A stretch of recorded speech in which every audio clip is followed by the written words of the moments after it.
Let's rewind to the late 80s and 90s, a golden era for Japanese cars. Japanese manufacturers weren't just making practical sedans, they were building dreams, and some of the wildest had their engines in the middle. This was a layout usually reserved for Italian exotics, but suddenly, the Far East was offering a taste of the extraordinary to everyday drivers.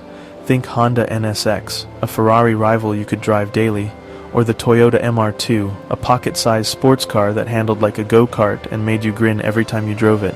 And then there was the Autozam AZ-1, a tiny K car with gull-wing doors and a mid-engine. Utterly bonkers, utterly brilliant.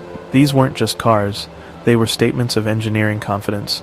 Japan had mastered reliability and efficiency, and now they were showing the world they could do excitement too. The world took notice. Japanese mid-engine cars became genuine contenders, not just curiosities. But as the new millennium approached, these marvels began to fade away. One by one, they disappeared from showrooms.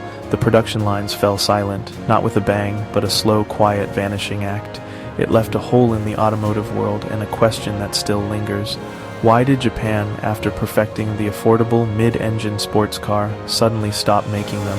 What changed? And could that magic ever return? Let's find out. The story of Japan's mid-engine era is more than nostalgia. It's a lesson in ambition, innovation, and the realities of the car business. So, what made these cars so special in the first place, and why did they vanish?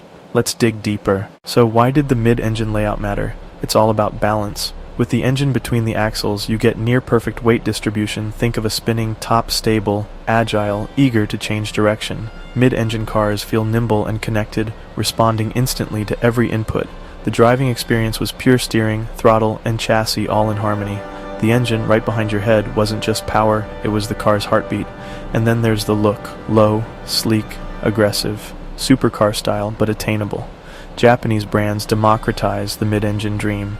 The NSX was as easy to live with as a Civic, the MR2 as dependable as a Corolla. They started every time, the air conditioning worked, and they didn't overheat in traffic. Suddenly you could have exotic thrills without the headaches or the price tag. That was the magic supercar excitement, everyday usability. It's why these cars are so fondly remembered. They made the extraordinary accessible. But as we'll see, that magic formula was harder to sustain than it looked. So, what happened? Why did the dream fade? Let's look at the turning point. As the 2000s dawned, everything changed. Japan's bubble economy burst, ushering in the lost decade. Lavish R&D budgets for niche sports cars dried up. Suddenly, every new model had to make financial sense. Mid-engine cars, with their bespoke platforms and high costs, became hard to justify. At the same time, buyers' tastes shifted. SUVs exploded in popularity, practical, safe, and family-friendly.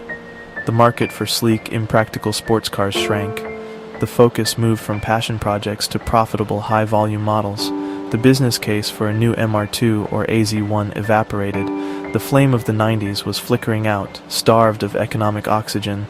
The era of the affordable Japanese mid-engine car was ending. But there was more at play than just money. Let's talk about the real costs. Building a mid-engine car is complicated and expensive.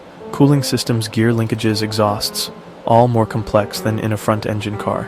Safety regulations got tougher, demanding bigger crumple zones and advanced materials. Meeting these standards meant more engineering, more crash tests, more cost. Fuel prices rose, and buyers started caring about economy. Sports cars became harder to justify as second cars. The market shifted to hybrids and efficient vehicles. For manufacturers, the risk of a new mid-engine sports car was huge. SUVs and hybrids promised bigger sales and safer returns.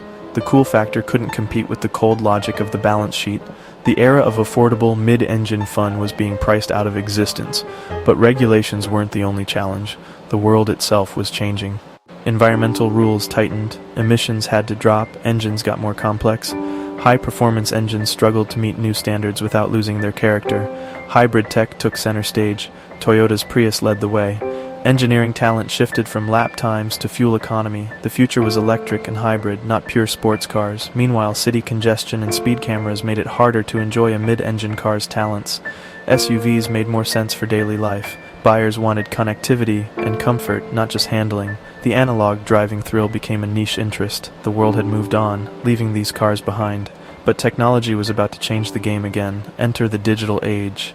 The 2000s brought digital driver aids, traction control, stability systems, torque vectoring. Suddenly, even front-heavy cars could feel agile and safe. Electronics closed the gap, making mid-engine advantages less unique. Why build a complex mid-engine car when computers could make a regular car handle well? Performance shifted from handling purity to straight-line speed. Turbocharged sedans and hot hatches delivered supercar pace in practical packages. The new heroes were digital, not analog. The classic JDM mid-engine car started to look old-fashioned. The world of performance had changed. The question now, could the mid-engine dream ever return? Let's find out. The JDM mid-engine car became a legend gone but never forgotten. The MR2 NSX and AZ-1 turned into classics, their values rising as nostalgia grew. They proved you could have exotic thrills and everyday reliability. But is the story over? Maybe not. Honda revived the NSX as a high-tech hybrid supercar, brilliant, but far from the original's accessible spirit. The real question, could a new, affordable mid-engine sports car ever return? Electric cars offer hope. Their heavy batteries can be placed low and central, recreating perfect balance. Maybe, just maybe, a new golden age of handling is possible. For now, the market is still dominated by SUVs and high-volume EVs. But nostalgia is powerful. Perhaps one day, a Japanese brand will look back, see the potential, and build a new dream.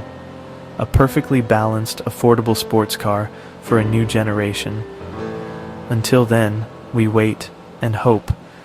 The legend may yet roar again.